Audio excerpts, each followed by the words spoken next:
So let's get right into the action. Picture this. We open on a completely quiet, humid summer night in Muncie, Indiana. It's the kind of night where the whole neighborhood is dead asleep. But for an 11-year-old girl named Sally, ordinary life is just, well, a series of epic adventures waiting to be unlocked. So she fires off this rapid-fire string of late-night text messages to her friend. The opening volley, just 2 words: come outside. And how does her friend Axel respond? With this immediate, totally deadpan, no. Axel is 11, and he is definitively not a rule breaker.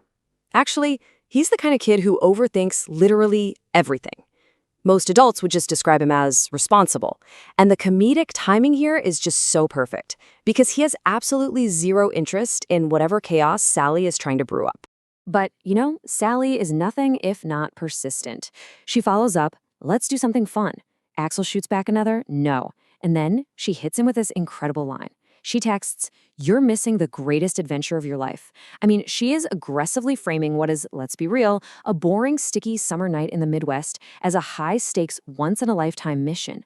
Axel, being the sensible kid he is, just ignores her and goes back to sleep.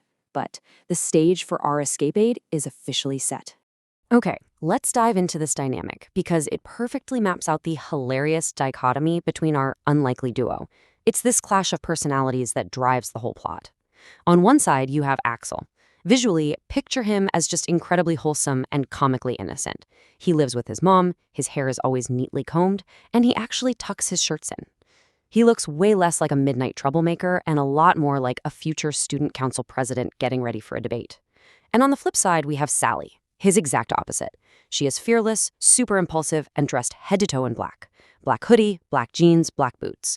With her pale complexion and this sort of deadpan, expressionless stare, she just radiates this fantastic, cartoonish mix of Wednesday Addams and Beetlejuice energy. So fast forward to 1 a.m.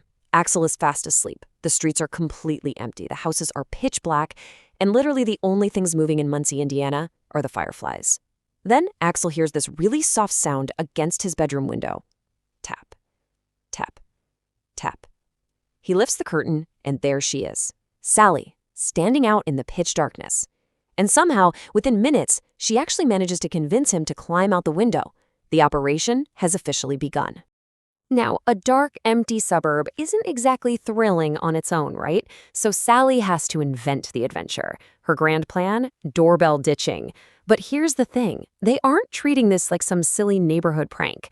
No, in their animated, wildly overactive imaginations, doorbell ditching is a highly classified, covert Black Ops infiltration mission taking place deep behind enemy lines. They ring a doorbell, they sprint, they dive into the bushes, and suddenly, in their minds, they are elite secret agents. Every time a porch light flickers on behind them, they don't see an annoyed neighbor in a bathrobe. They see confirmation that their covert infiltration is a success. And this brilliantly illustrates the core narrative rule of our entire explainer. We are dealing with 2 completely different realities running parallel to each other. Through the kids' eyes, this is a high-octane blockbuster spy thriller where they're navigating hostile territory. But reality just keeps cutting back in to reveal the plain old adult perspective, which is just 2 exhausted children making some very poor decisions in a sleepy small town. The humor of this whole story lives right there in the whiplash between those 2 realities. But then the stakes get very real. Red and blue lights start flashing in the distance. The police have arrived. Now remember our animated cinematic style here. In the kids' heads, these aren't just a couple of bored patrol cars responding to a noise complaint. No way. Through their exaggerated lens, these cruisers instantly morph into terrifying, roaring pursuit vehicles rapidly closing in on their position. The agents have been compromised. Sally looks at Axel and whispers just one word: run. This totally triggers Sally's panicked, purely impulsive spy protocol. Step 1, they sprint blindly into the darkness, and this chase leads them straight toward a nearby creek. Step 2, they hit the water. And then Sally suddenly freezes and announces they can track our phones. And without even a single second of hesitation, both kids whip out their cell phones and just hurl them into the water. Splash! Now, were those phones actually being tracked? Absolutely not. It was a completely unnecessary, totally hilarious decision. But in that exact moment, they truly believed they were sacrificing their gear for the good of the mission. I mean, let's just lean into that visual whiplash one more time. Inside their heads, they are navigating a dangerous, treacherous jungle crossing, wading waist-deep through a roaring river to escape enemy forces. And the grounding reality? They're standing in a shallow, damp, incredibly mundane little creek in suburban Muncie. And get this, after tossing their incredibly expensive cell phones into this tiny puddle of a creek to evade capture, their intense, covert evasion tactics lasted for exactly 30 more seconds. Yep, that's it. 30 seconds later, the police caught them. Now, what's really interesting about this next part is the actual crime scene the officers are evaluating. Officer Jenkins and Officer Ramirez shine their flashlights and find themselves face-to-face with two exhausted, soaking wet 11-year-olds who are trying, very, very hard, to look like mysterious, hardened rogues. And it gets even better. As the cops approach, Sally suddenly remembers she has this tiny little pocket knife on her. In the sheer panic to ditch the weapon, she just sort of awkwardly tosses it onto the ground near Axel. Officer Ramirez spots it immediately. For one brief, tense second, the moment actually grows serious. Everyone just stares at the knife.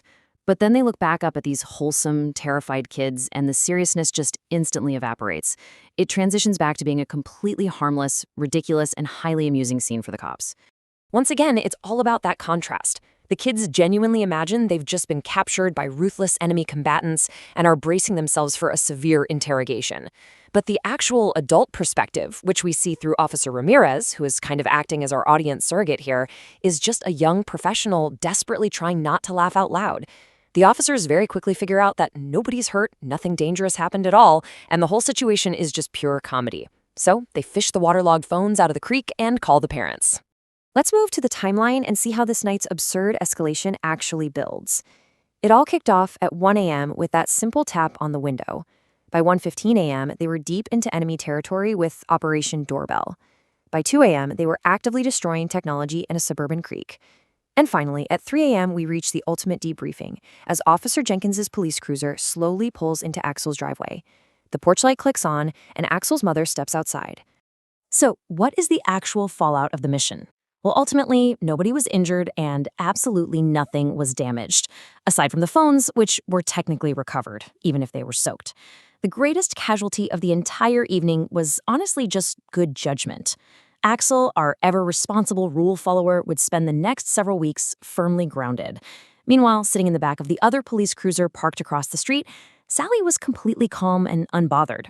In her mind, the mission was a massive, sweeping success. When Axel's mom comes out onto the porch, the officers explain everything to her. They explain the doorbells, the running, the creek, the drowned phones, and this whole secret agent fantasy. And by the end of the story, even these veteran officers are struggling to keep a straight face. Axel's mother just stands there. She looks at the officers, she looks at her son, she looks back at the officers, and she utters just one baffled, absolutely perfect word. How?